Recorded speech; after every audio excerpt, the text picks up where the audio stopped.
नमस्कार दोस्तों, अगर आपको भी बेंगलुरु और हैदराबाद के बीच खेला गया आईपीएल का 65वां मुकाबला पसंद आया हो तो इस वीडियो को दिल से एक लाइक जरूर करें। नमस्कार दोस्तों, आईपीएल 2025 का 64वां और अब तक का सबसे रोमांचक सांसों को रोक देने वाला महामुकाबला आज आईपीएल इतिहास की दो बड़ी टीमें रॉयल चैलेंजर्स बेंगलुरु और सनराइजर्स हैदराबाद के बीच एकाना क्रिकेट स्टेडियम लखनऊ में खेला गया। ऐसे में मुकाबले की शुरुआत हुई बेंगलुरु के टॉस जीतने को लेकर। जी हाँ, आज के इस रोंगटे खड़े कर देने वाले महामुकाबले में कप्तान जितेश शर्मा ने टॉस जीता और पहले गेंदबाजी करने का फैसला किया और विपक्षी टीम हैदराबाद को बल्लेबाजी के लिए आमंत्रित किया था। फिर मुकाबला शुरू हुआ। रनों की बारिश करने के इरादे से हैदराबाद की ओर से ट्रेविस हेड और अभिषेक शर्मा ओपनिंग बल्लेबाजी करने के लिए मैदान में उतरे। दोस्तों, इन दोनों ही बल्लेबाजों के कंधों पर इस महामुकाबले में अपने टीम को एक विस्फोटक ओपनिंग शुरुआत दिलाने की बड़ी जिम्मेदारी थी और ऐसा ही कुछ अंदाज हैदराबाद की ओपनिंग बल्लेबाजों से देखने को भी मिला। जी हाँ, दरअसल पहले ओवर की जिम्मेदारी संभाली यश दयाल ने अच्छी लाइन और लेंथ से शुरुआत की और ओवर की शुरुआती गेंदों पर बल्लेबाजों को ज्यादा खुलने नहीं दिया। लेकिन ट्रेविस हेड ने मौका मिलते ही चौथी गेंद को कवर के ऊपर से शानदार टाइमिंग के साथ बाउंड्री के पार भेज दिया। पहले ओवर से कुल 8 रन आए। ठीक ठाक शुरुआत थी। अब गेंद थमाई गई अनुभवी भुवनेश्वर कुमार को, लेकिन अनुभव भी उस दिन हेड और अभिषेक के तेवरों के आगे बेबस नजर आया। ट्रेविस हेड ने पहली ही गेंद पर चौका लगाया और फिर अभिषेक शर्मा ने चौथी गेंद पर मिड ऑन की दिशा में एक क्लासिक टाइमिंग वाला चौका जड़ दिया। लेकिन शो अभी खत्म नहीं हुआ था। पांचवी गेंद पर अभिषेक ने शॉर्ट लेंथ बॉल पर जोरदार पुल शॉट खेलते हुए छक्का उड़ा दिया। पूरा स्टेडियम तालियों से गूंज उठा। इस ओवर से कुल 18 रन निकले और हैदराबाद ने गियर बदल दिया था। तीसरे ओवर में फिर से गेंद थमाई गई यश दयाल को, लेकिन इस बार उनका सामना एक और आक्रामक अभिषेक से था। दूसरी गेंद पर चौका, चौथी गेंद पर एक विशाल छक्का और देखते ही देखते तीसरे ओवर से भी 13 रन झटक लिए गए। अब बारी थी गेंदबाजी में बदलाव की। चौथा ओवर लुंगी एंगडी को दिया गया और ये ओवर हर लिहाज से दिलचस्प रहा। पहली ही गेंद पर हेड ने पुल शॉट पर चौका जड़ दिया। फिर तीसरी गेंद पर अभिषेक ने ओवर कवर से एक शानदार छक्का लगाया और टीम का स्कोर 50 के पार पहुंचा दिया। पांचवी गेंद पर फिर से चौका। मानो हैदराबाद की बल्लेबाजी का तूफान आरसीबी के बॉलिंग अटैक को उड़ाने पर तुला था। लेकिन फिर आई राहत की सांस। छठी गेंद पर एंगडी ने अभिषेक शर्मा को चलता किया। लेग साइड पर फ्लिक करने की कोशिश में वो गेंद को सही टाइम नहीं कर पाए और स्क्वायर लेग पर खड़े फिल सॉल्ट ने शानदार कैच लपक लिया। हैदराबाद को 54 रन के स्कोर पर पहला झटका लगा। अभिषेक शर्मा ने तूफानी बल्लेबाजी करते हुए महज 17 गेंदों में 34 रन बनाए, जिसमें शामिल थे 3 चौके और 3 आसमानी छक्के। उनकी स्ट्राइक रेट 200 की थी और ये पारी आरसीबी पर दबाव बनाने के लिए काफी थी। इसके बाद बल्लेबाजी करने आए ईशान किशन, एक और विस्फोटक बल्लेबाज। लेकिन उससे पहले भुवनेश्वर कुमार ने अपने दूसरे ओवर में कमाल कर दिखाया। इस ओवर की दूसरी ही गेंद पर उन्होंने ट्रेविस हेड को आउट कर आरसीबी को मैच में वापस ला दिया। भुवनेश्वर ने स्लोअर गेंद डाली जिसे हेड ने टाइम नहीं कर पाए और मिड ऑफ पर खड़े रोमारियो शेफर्ड ने आसान सा कैच पकड़ लिया। हेड सिर्फ 10 गेंदों पर 17 रन बनाकर पवेलियन लौटे। भुवनेश्वर ने इस ओवर में शानदार नियंत्रण दिखाया, सिर्फ 3 रन दिए और एक बड़ा विकेट हासिल किया। इस विकेट के साथ ही मैच का रुख थोड़ा बदलने लगा और आरसीबी को वापसी की उम्मीद नजर आने लगी। अब बल्लेबाजी करने उतरे हेनरिक क्लासन, जो अपने आक्रामक अंदाज के लिए जाने जाते हैं। पावर प्ले का आखिरी ओवर लुंगी एंगडी ने डाला। पहली 3 गेंदों पर उन्होंने रन बनाने नहीं दिए, लेकिन चौथी गेंद पर ईशान किशन ने शानदार स्ट्रेट ड्राइव के जरिए चौका जड़ा और आखिरी गेंद पर क्लासन ने पुल शॉट खेलते हुए मिड विकेट के ऊपर से छक्का उड़ाया। इस तरह पावर प्ले खत्म हुआ और हैदराबाद ने पहले 6 ओवरों में 71 रन बना लिए, 2 विकेट के नुकसान पर। एक ओर जहां आरसीबी को 2 अहम विकेट मिले, वहीं हैदराबाद की शुरुआत अब भी मजबूत दिख रही थी। पहले 6 ओवरों में तूफानी शुरुआत के बाद सनराइजर्स हैदराबाद की टीम अब मिडिल ओवर्स में प्रवेश कर चुकी थी, जहां सबसे बड़ी चुनौती थी रन गति बनाए रखना और विकेटों को संभाल कर रखना। पारी का 7वां ओवर गेंदबाजी के लिए आया युवा लेग स्पिनर सुयश शर्मा के हिस्से और मैदान पर डटे थे 2 विस्फोटक बल्लेबाज, ईशान किशन और हेनरिक क्लासन। सुयश की पहली 2 गेंदों पर दोनों बल्लेबाज सतर्क नजर आए और सिर्फ 1 रन ही बना, लेकिन जैसे ही क्लासन स्ट्राइक पर आए उन्होंने साफ कर दिया कि वो रुकने वाले नहीं है। तीसरी गेंद पर सुयश ने एक ढीली फुल टॉस फेंकी और क्लासन ने कोई मौका नहीं छोड़ा। गेंद सीधी फाइन लेग की बाउंड्री के पार। अगली गेंद एक फुल लेंथ डिलीवरी थी, जिसे क्लासन ने शानदार टाइमिंग के साथ सीधा गेंदबाज के सिर के ऊपर से छक्का मार दिया। आखिरी 2 गेंदों पर 2 सिंगल आए, लेकिन तब तक ओवर से 13 रन निकल चुके थे। हैदराबाद का रन रेट अब भी रफ्तार पकड़े हुए था। अब गेंदबाजी की बागडोर संभाली चतुर कृणाल पांड्या ने, जिन्हें पता था कि इस समय कीमती डॉट बॉल्स कितनी अहम हैं। कृणाल ने अपनी गेंदबाजी में अनुभव का लाजवाब इस्तेमाल किया। बल्लेबाजों को कसी हुई लाइन और लेंथ से बांध कर रखा। इस ओवर में कोई बड़ी हिट नहीं लगी और सिर्फ सिंगल्स ही निकल पाए। ओवर से आए सिर्फ 5 रन और हैदराबाद की रन गति थोड़ी थमती नजर आई। लेकिन क्रिकेट में कहते हैं ये तूफान से पहले की शांति थी। 9वां ओवर फिर से आया सुयश शर्मा के खाते में। इस बार सामने थे फॉर्म में चल रहे ईशान किशन। पहली 2 गेंदों पर किशन ने लगातार 2 शानदार चौके लगाए। एक तो कवर के ऊपर से और दूसरा मिड विकेट की दिशा में जबरदस्त टाइमिंग के साथ। अब बारी आई क्लासेन की, जिन्होंने चौथी गेंद पर लेग साइड में जोरदार चौका मारकर टीम को 100 रन के पार पहुंचा दिया। लेकिन फिर खेल में आया मोड़। 5वीं गेंद फेंकने से पहले विराट कोहली खुद सुयश शर्मा के पास पहुंचे। कुछ रणनीति बनी, कुछ टिप्स दिए गए और नतीजा चौंकाने वाला निकला। अगली ही गेंद पर सुयश ने शानदार वापसी की। एक फुल लेंथ गेंद पर क्लासेन ने छक्का लगाने की कोशिश की, लेकिन गेंद हवा में उठी और मिड विकेट पर खड़े रोमारियो शेफर्ड ने कैच लपक लिया। क्लासेन कोहली की चाल में फंस चुके थे। हेनरिक क्लासेन ने 13 गेंदों पर 24 रन बनाए, जिसमें 2 चौके और 2 छक्के शामिल थे। लेकिन ये विकेट आरसीबी के लिए एक बड़ी सफलता थी और विराट कोहली की रणनीति इसमें निर्णायक साबित हुई। क्लासेन के आउट होने के बाद मैदान पर उतरे युवा बल्लेबाज अनिकेत वर्मा। अब दबाव था ईशान किशन पर, लेकिन उन्होंने अपने अनुभव और क्लास का शानदार प्रदर्शन किया। 10वें ओवर की शुरुआत कृणाल पांड्या ने की और पहली ही शॉर्ट गेंद को किशन ने स्क्वायर लेग के ऊपर से गगनचुंबी छक्के में तब्दील कर दिया। वो छक्का न सिर्फ हैदराबाद के इरादों को दिखा रहा था, बल्कि स्टेडियम में मौजूद दर्शकों को भी झूमने पर मजबूर कर गया। कृणाल ने इसके बाद अच्छी वापसी की और बाकी गेंदों पर कसी हुई गेंदबाजी की, जिससे ओवर से कुल 10 रन ही आए। इस तरह 10 ओवर के बाद हैदराबाद का स्कोर हो चुका था 113 रन 3 विकेट के नुकसान पर। जहां एक ओर आरसीबी ने कुछ अहम विकेट चटकाए थे, वहीं दूसरी ओर हैदराबाद के बल्लेबाज अब भी आक्रमण की मुद्रा में थे और मुकाबला पूरी तरह से रोमांचक मोड़ पर खड़ा था। अब क्रीज पर थे अनुभवी ईशान किशन और नए आए युवा बल्लेबाज अनिकेत वर्मा। 11वां ओवर एक बार फिर से सुयश शर्मा को सौंपा गया, लेकिन इस बार मुकाबला पूरी तरह बदलने वाला था। ओवर की पहली ही गेंद पर ईशान किशन ने समझदारी दिखाई और एक सिंगल लेकर स्ट्राइक अनिकेत को दे दी। इसके बाद जो हुआ, उसने स्टेडियम में मौजूद हर दर्शक को अपनी सीट से खड़ा कर दिया। सुयश की दूसरी गेंद एक फुल लेंथ डिलीवरी थी और अनिकेत वर्मा ने बिना किसी झिझक के लॉन्ग ऑन ऑफ के ऊपर से एक शानदार छक्का जड़ दिया। यह उनके पारी का पहला छक्का था और वो भी बेहद आत्मविश्वास से भरा हुआ। 5वीं गेंद पर उन्होंने डीप मिड विकेट की ओर एक दमदार चौका जड़ा और ओवर की आखिरी गेंद पर फिर से लॉन्ग ऑफ के ऊपर से एक और छक्का मार दिया। इस तरह इस ओवर से कुल 19 रन आए और अनिकेत ने दिखा दिया कि वो भी किसी से कम नहीं। अब हैदराबाद की पारी ने एक नया मोड़ ले लिया था। अगला ओवर यानी 12वां लेकर आए कृणाल पांड्या, जो अपनी चतुराई और नियंत्रण के लिए जाने जाते हैं। लेकिन अनिकेत वर्मा का जोश इस वक्त 7वें आसमान पर था।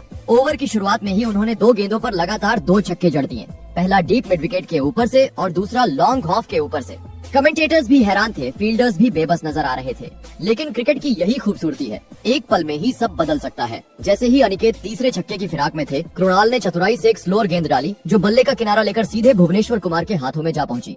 अनिकेत वर्मा की तूफानी पारी का अंत हो गया। उन्होंने 13 गेंदों में 34 रनों की विस्फोटक पारी खेली, जिसमें 3 छक्के और 2 चौके शामिल थे। इस विकेट के साथ 145 के स्कोर पर हैदराबाद को चौथा झटका लगा।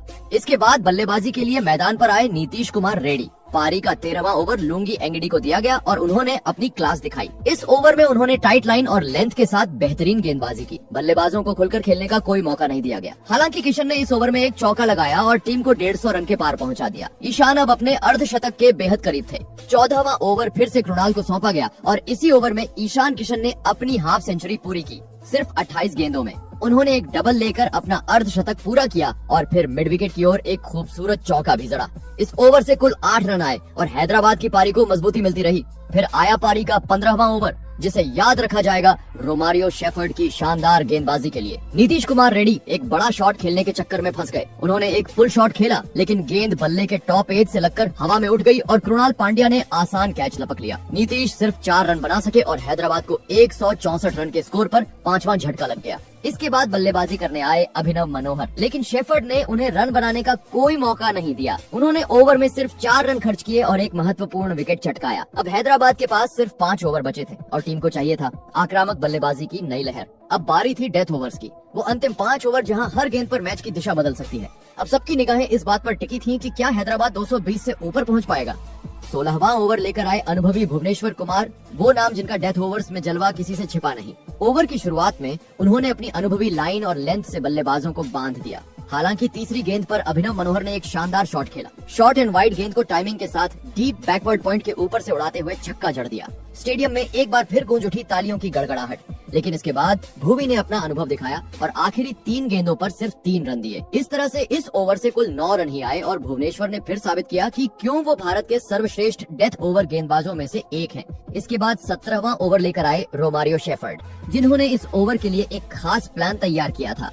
उनका मकसद था ईशान किशन को लेग साइड की तरफ खेलने का मौका न देना। उन्होंने लगातार वाइड यॉर्कर और फुल लेंथ गेंदें डाली, जिससे किशन को खुलकर खेलने का मौका नहीं मिल रहा था। लेकिन चौथी गेंद पर किशन ने शेफर्ड की रणनीति को चकमा दे दिया। उन्होंने अपने घुटनों पर बैठकर एक स्कूप शॉट खेला और गेंद को थर्ड मैन बाउंड्री के पार छक्के के लिए भेज दिया। ये शॉट देखने लायक था, तकनीक और आक्रामकता का अद्भुत मिश्रण। हालांकि शेफर्ड ने ओवर की आखिरी गेंद पर वापसी की। उन्होंने अभिनव मनोहर को धीमी गेंद पर फंसा लिया, जहां मनोहर बड़ा शॉट खेलने के चक्कर में लॉफ्टेड शॉट खेल बैठे और गेंद सीधा फील्डर के हाथों में जा समाई। अभिनव ने 11 गेंदों में 12 रन बनाए और हैदराबाद को लगा छठा झटका। अब मैदान पर आए कप्तान पैट कमिंस।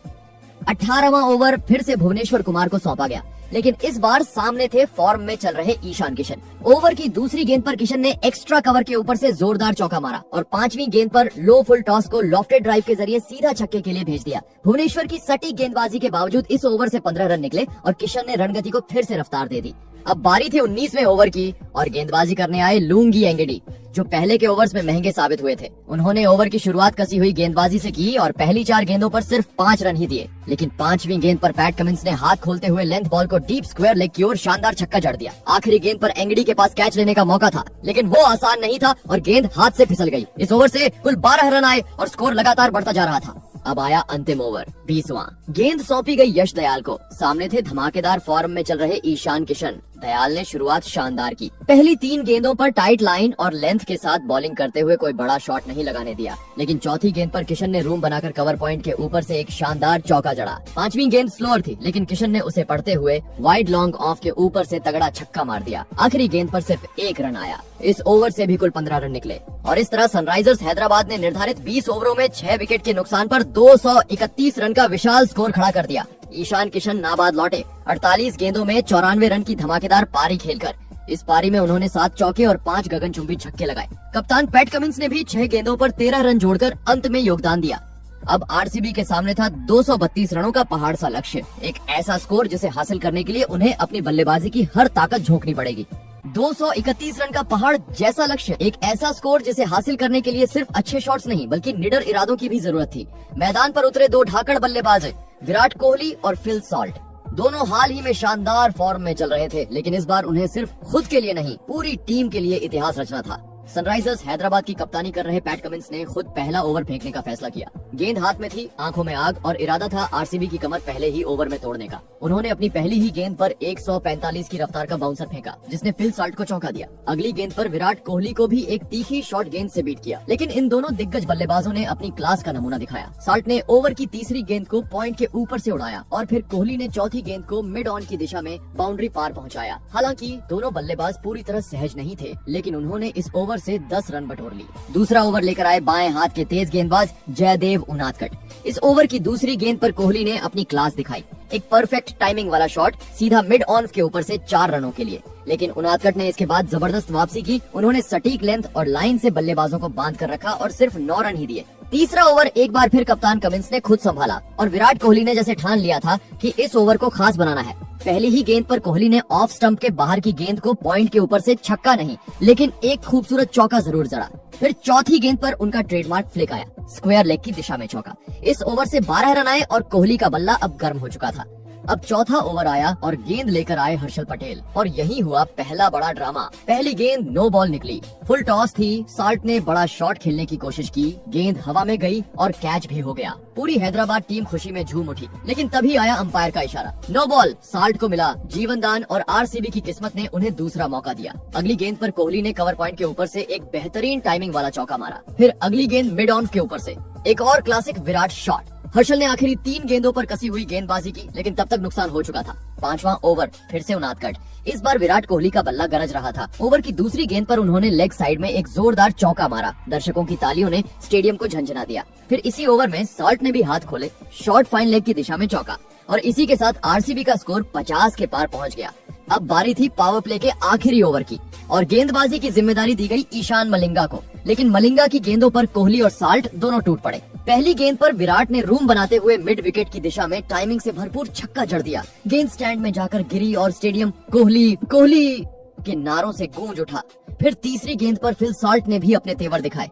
मिड ऑफ की दिशा में शानदार चौका। और फिर 5वीं गेंद पर आया आज की पारी का सबसे बड़ा शॉट। साल्ट ने डीप बैकवर्ड पॉइंट के ऊपर से गगनचुंबी छक्का जड़ा, जिसने गेंद को दर्शकों के बीच पहुंचा दिया। इस ओवर से कुल 17 रन आए और पावर प्ले खत्म होते ही आरसीबी के स्कोरबोर्ड पर चमक रहा था 62 रन, यानी 12 रन प्रति ओवर की औसत से बल्लेबाजी, और वो भी बिना कोई विकेट खोए। विराट कोहली और फील साल्ट ने सिर्फ बल्लेबाजी नहीं की, उन्होंने सनराइजर्स हैदराबाद की गेंदबाजी पर दबाव बना दिया था। कमिंस, उनादकट, हर्षल और मलिंगा सभी गेंदबाज सोच में पड़ चुके थे कि अब क्या करें। आरसीबी का रन चेज अब सिर्फ एक लक्ष्य नहीं, एक तूफान बन चुका था। पावर प्ले की तबाही के बाद अब बारी थी मिडिल ओवर्स की, वो दौर जहां अक्सर मुकाबले की दिशा तय होती है। मैदान पर विराट कोहली और फील साल्ट की जोड़ी धमाल मचा रही थी, लेकिन हैदराबाद को भी पता था कि अगर अब विकेट नहीं लिए गए तो ये मैच उनके हाथों से निकल जाएगा। ऐसे में कप्तान पैट कमिंस ने गेंद सौंपी युवा लेफ्ट आर्म स्पिनर हर्ष दुबे को, और यही से शुरू हुआ खेल का नया मोड़। 7वां ओवर लेकर आए हर्ष दुबे। हर्ष दुबे ने ओवर की शुरुआत बेहद कसी हुई गेंदबाजी से की। पहली 3 गेंदों पर सिर्फ 1 रन, दबाव बनता जा रहा था, लेकिन चौथी गेंद पर फील साल्ट ने जैसे इस खामोशी को तोड़ने की कसम खाई थी। साल्ट ने लेंथ बॉल को मिड विकेट के ऊपर से उठाकर सीधा दर्शकों के बीच पहुंचा दिया। शानदार छक्का। लेकिन हर्ष दुबे ने वापसी की, और क्या वापसी की। ओवर की आखिरी गेंद शॉर्ट लेंथ ऑफ साइड में। विराट कोहली ने कट शॉट खेला, लेकिन गेंद हवा में उड़ गई और पॉइंट पर खड़े अभिषेक शर्मा ने बिना गलती किए एक क्लीन कैच पकड़ लिया। पूरे स्टेडियम में एक पल के लिए सन्नाटा छा गया। विराट कोहली, जो दिख रहे थे कि आज कुछ खास कर सकते हैं, 25 गेंदों में 43 रन बनाकर पवेलियन लौटे। उनकी पारी में 7 चौके और एक छक्का शामिल था। हर्ष दुबे ने हैदराबाद को पहली सफलता दिला दी थी, लेकिन अभी लड़ाई बाकी थी। अब बल्लेबाजी के लिए क्रीज पर आए मयंक अग्रवाल। हर्षल पटेल गेंदबाजी करने आए, और साल्ट ने एक बार फिर दिखाया कि वो क्यों इतने खतरनाक हैं। ओवर की पहली गेंद को उन्होंने स्क्वायर कट करते हुए चौका मार दिया। मयंक भी पीछे नहीं रहे, उन्होंने चौथी गेंद पर कवर के ऊपर से कट मारते हुए 4 रन बटोरे। ओवर की आखिरी गेंद पर हर्षल ने फुल बॉल डाल दी और साल्ट ने मौका नहीं गंवाया। मिड ऑफ के ऊपर से शानदार छक्का। इस ओवर से कुल 16 रन आए। आरसीबी फिर से मोमेंटम हासिल कर चुकी थी। कमिंस ने फिर से भरोसा जताया हर्ष दुबे पर, और उनको नोवा ओवर दिया गया। साल्ट ने दूसरी गेंद पर एक बार फिर अपना दम दिखाया। बैक ऑफ लेंथ गेंद को मिड विकेट की दिशा में पुल करते हुए एक और शानदार छक्का लगाया। हर्ष दुबे ने बाकी ओवर में कसी हुई गेंदबाजी की, लेकिन तब तक बल्लेबाज सिंगल डबल के जरिए स्कोर को तेजी से बढ़ा चुके थे। इस ओवर से 12 रन आए। अब गेंदबाजी की जिम्मेदारी दी गई ईशान मलिंगा को, जिन्होंने अपनी लेंथ और लाइन से बल्लेबाजों को बांध कर रखा। शुरुआती 3 गेंदों पर सिर्फ 4 रन ही आए, लेकिन फिर चौथी गेंद पर साल्ट ने लॉन्ग ऑन की दिशा में टाइमिंग के साथ चौका मार दिया, और इसी के साथ उन्होंने पूरा किया अपना अर्धशतक। सिर्फ 37 गेंदों में ये एक ऐसा पारी थी जो आरसीबी के लिए उम्मीद की लौ बन चुकी थी। 10 ओवर के बाद स्कोर था 118 रन पर 1 विकेट। अब जीत के लिए चाहिए थे 113 रन 10 ओवरों में। आरसीबी की टीम इस वक्त मुकाबले में पूरी तरह जिंदा थी। कोहली के आउट होने के बावजूद फील साल्ट की आक्रामक बल्लेबाजी और मयंक अग्रवाल की समझदारी से खेली जा रही पारी ने फैंस को उम्मीद दी थी कि आज ये रिकॉर्ड चेस मुमकिन हो सकता है। मैदान में उत्साह था, डगआउट में रणनीति बन रही थी और दर्शकों की सांसें थमी हुई थीं। पहले 10 ओवर में आरसीबी की टीम ने जिस अंदाज में बल्लेबाजी की थी, उससे लग रहा था कि मैच एक तरफा हो जाएगा, लेकिन हैदराबाद की टीम ने भी हार मानने से इनकार कर दिया। पावर प्ले के बाद जैसे ही मिड इनिंग्स का दूसरा फेज शुरू हुआ, हैदराबाद ने कमाल की वापसी की। एक के बाद एक झटके देकर आरसीबी की लय तोड़ दी। 11वें ओवर में गेंद थामी गई ऑलराउंडर्स नीतीश कुमार रेड्डी के हाथों में, और उन्होंने दिखा दिया कि कप्तान ने उन पर भरोसा क्यों जताया। ओवर की शुरुआती 3 गेंदें, सिर्फ 2 रन। बैट्समैन अब तक बाउंड्री की तलाश में थे, लेकिन रेड्डी की लेंथ और टाइट लाइन ने उन्हें जकड़ कर रखा। फिर आई चौथी गेंद, और साथ ही आरसीबी को दूसरा झटका। मयंक अग्रवाल ने बड़ा शॉट खेलने की कोशिश की, लेकिन गेंद बल्ले से ठीक से कनेक्ट नहीं हो पाई। गेंद ऊपर उठी और सीधे विकेट कीपर ईशान किशन के दस्तानों में समा गई। मयंक सिर्फ 10 गेंदों में 11 रन बनाकर चलते बने। स्कोर 120 रन पर 2 विकेट। आरसीबी का एक और महत्वपूर्ण विकेट गिर चुका था और मैदान का माहौल थोड़ा शांत होने लगा था। अब बल्लेबाजी के लिए आए रजत पाटीदार, जिनसे फैंस को काफी उम्मीदें थी, लेकिन ओवर खत्म होने से पहले फील साल्ट ने एक जोरदार बयान दिया। रेड्डी की आखिरी गेंद पर गगनचुंबी छक्का। ये था साल्ट का जवाब हैदराबाद के बाउंस बैक को, लेकिन तूफान अब भी बाकी था। 12वां ओवर लेकर आए कप्तान पैट कमिंस। एक कप्तान का रोल यही होता है कि जब टीम मुश्किल में हो तो खुद आगे आए, और कमिंस ने किया भी वही। ओवर की दूसरी गेंद गुड लेंथ, थोड़ी सी बाहर की ओर। फिल साल्टर ने बड़ा शॉट खेलने की कोशिश की, लेकिन गेंद उनके बल्ले से दूर रह गई और मिड ऑफ पर खड़े हर्षल पटेल ने आसान कैच पकड़ लिया। Phil Salt out. एक ऐसी पारी जो आरसीबी को हौसला दे गई, लेकिन उनका विकेट मैच को फिर से बैलेंस में ले आया। अब क्रीज पर आए जीतेश शर्मा, और उन्होंने आते ही अपने इरादे साफ कर दिए। पहली ही गेंद पर अपर कट खेलते हुए गेंद को थर्ड मैन बाउंड्री के पार भेजा, छक्का। कमिंस ने ओवर में सिर्फ 11 रन दिए, लेकिन साल्ट का विकेट उनके लिए सोने से कम नहीं था। 13वें ओवर में अब गेंद हर्षल पटेल के हाथों में थी और उन्होंने इस ओवर में अपनी अनुभवी गेंदबाजी से रन गति को थोड़ा थामने की कोशिश की। ओवर की पहली गेंद पर रजत पाटीदार ने एक बढ़िया चौका लगाया, लेकिन इसके बाद हर्षल ने कोई बाउंड्री नहीं दी। इस ओवर से कुल 10 रन आए, लेकिन रन रेट को थोड़ी रोक जरूर मिली। अब आए साल्ट की जगह उतरे जीतेश शर्मा और उन्होंने दिखा दिया कि वो सिर्फ विकेट कीपर नहीं बल्कि एक विस्फोटक फिनिशर भी है। ओवर की पहली गेंद पर मिड विकेट के ऊपर से चौका, फिर अगली गेंद पर ओवर कवर के ऊपर से छक्का। सिर्फ 2 गेंदों में 10 रन और स्कोर 50 के पार। हैदराबाद को लगने लगा था कि मैच फिर उनकी पकड़ से फिसल रहा है, लेकिन अगले 4 गेंदों में कोई बाउंड्री नहीं आई, जिससे थोड़ा दबाव फिर से बना। जिसके बाद 15वें ओवर में फिर से गेंद सौंपी गई नीतीश कुमार रेड्डी को और उन्होंने किया कमाल। जहां पिछले कई ओवरों में हर एक में 2-2 बाउंड्री निकल रही थी, वहां रेड्डी ने इस ओवर में सिर्फ 4 रनआउट दिए, वो भी चारों सिंगल्स। बल्लेबाजों को खुलकर खेलने का कोई मौका नहीं मिला। उनकी हर गेंद जैसे टारगेट पर तीर की तरह लग रही थी। 15 ओवर के बाद तक हैदराबाद का स्कोर 154 रन पर 3 विकेट हो चुका था। मैच अब अपने अंतिम पड़ाव पर था। आरसीबी को जीत के लिए आखिरी 5 ओवरों में चाहिए थे सिर्फ 64 रन। लक्ष्य अब भी मुमकिन था, लेकिन हैदराबाद के गेंदबाजों ने तय कर लिया था कि वो इसे इतना आसान नहीं बनने देंगे। 16वें ओवर में गेंद सौंपी गई ईशान मलिंगा को। पहली ही गेंद पर रजत पाटीदार ने लेग साइड में शानदार चौका जड़ दिया। आरसीबी का डगआउट फिर से जी उठा, लेकिन चौथी गेंद पर वो हुआ जिसने मैच का रुख पूरी तरह पलट दिया। ईशान मलिंगा की गेंद पर बल्लेबाज एक सिंगल चुराना चाहते थे, लेकिन मलिंगा ने बिजली जैसी फुर्ती दिखाते हुए डायरेक्ट थ्रो मारा और गेंद जाकर सीधे स्टंप्स से टकराई। Rajat Patidar run out. उन्होंने 16 गेंदों पर 18 रन बनाए और एक बार फिर आरसीबी दबाव में आ गई। इस झटके से टीम संभल भी नहीं पाई थी कि ओवर की आखिरी गेंद पर रोमारियो शेफर्ड भी चलते बने। उन्होंने अभी तक खाता भी नहीं खोला था और मलिंगा ने अपनी ही गेंद पर उनका कैच पकड़कर आरसीबी को एक और गहरा झटका दे दिया। अब मैदान पर सन्नाटा था। हैदराबाद के फैंस उछल रहे थे क्योंकि मैच अब पूरी तरह से पलट चुका था। 17वें ओवर में गेंद थामी जयदेव उनादकट ने और उन्होंने इस ओवर में वो कर दिया जिसकी उम्मीद आरसीबी के फैंस कभी नहीं करना चाहते थे। जीतेश शर्मा, जो अब तक आखिरी उम्मीद बनकर टिके हुए थे, बोल्ड हो गए। एक शानदार गेंद और सीधा क्लीन बोल्ड। जीतेश ने 15 गेंदों पर 24 रन बनाए, जिसमें एक चौका और 2 शानदार छक्के शामिल थे। अब बल्लेबाजी करने आए कृणाल पांड्या और आर्टिम डेविड। दोनों ही विस्फोटक बल्लेबाज, लेकिन दबाव भारी था। ओवर की आखिरी गेंद पर कृणाल ने एक शानदार चौका कवर के ऊपर से लगाकर उम्मीद की एक हल्की किरण जरूर जलाई। जिसके बाद 18वें ओवर में गेंदबाजी के लिए फिर लौटे ईशान मलिंगा और उन्होंने फिर कमाल कर दिया। ओवर की शुरुआत में ही उन्होंने टिम डेविड को चलता कर दिया। डेविड बड़ा शॉट लगाने गए, लेकिन सफल नहीं हो सके। क्लासेन ने कैच लपक लिया। डेविड सिर्फ 1 रन बनाकर आउट हो गए। अब आए भुवनेश्वर कुमार और ओवर की आखिरी गेंद पर कृणाल पांड्या ने एक बार फिर चौका जड़ा, लेकिन अब रन और गेंदें दोनों कम हो रही थी और विकेट गिरते जा रहे थे। 19वें ओवर में अब गेंदबाज थे कप्तान पैट कमिंस और उन्होंने इस ओवर में आरसीबी की बची हुई उम्मीदों को भी खत्म कर दिया। पहली ही गेंद पर भुवनेश्वर कुमार क्लीन बोल्ड, सिर्फ 3 रन बनाकर पवेलियन लौटे। फिर आई चौथी गेंद और इस बार शिकार बने कृणाल पांड्या। एक शानदार लेंथ गेंद कृणाल बल्ला घुमाते रह गए और गेंद सीधा स्टंप्स में जा लगी। कृणाल ने 8 रन बनाए, लेकिन टीम को जीत की ओर नहीं ले जा सके। कमिंस ने इस ओवर में 2 विकेट चटकाकर अपना जलवा दिखा दिया। उन्होंने पूरे मैच में 4 ओवर में 28 रन देकर 3 बड़े विकेट निकाले। एक कप्तान की असली परिभाषा। अब बचा था सिर्फ 1 ओवर, 20वां। गेंदबाजी की जिम्मेदारी दी गई हर्षल पटेल को और उन्होंने भी इस अवसर को हाथ से नहीं जाने दिया। ओवर की शुरुआत में ही उन्होंने यश दयाल को आउट कर दिया और इसी के साथ आरसीबी 189 रन पर ऑल आउट हो गई। हर्षल पटेल ने अपना काम बखूबी निभाया और हैदराबाद ने ये मैच 42 रनों से अपने नाम कर लिया। आरसीबी की ये हार न सिर्फ मैच की थी, बल्कि शायद टॉप 2 में पहुंचने की उम्मीदों को भी बड़ा झटका था। एक ऐसा मुकाबला जिसमें उन्होंने शुरुआत में बाजी मारी, लेकिन मिड और डेथ ओवर्स में लड़खड़ाते चले गए। तो दोस्तों, आपके हिसाब से हैदराबाद की इस शानदार जीत का असली हीरो कौन था और आरसीबी की इस हार की सबसे बड़ी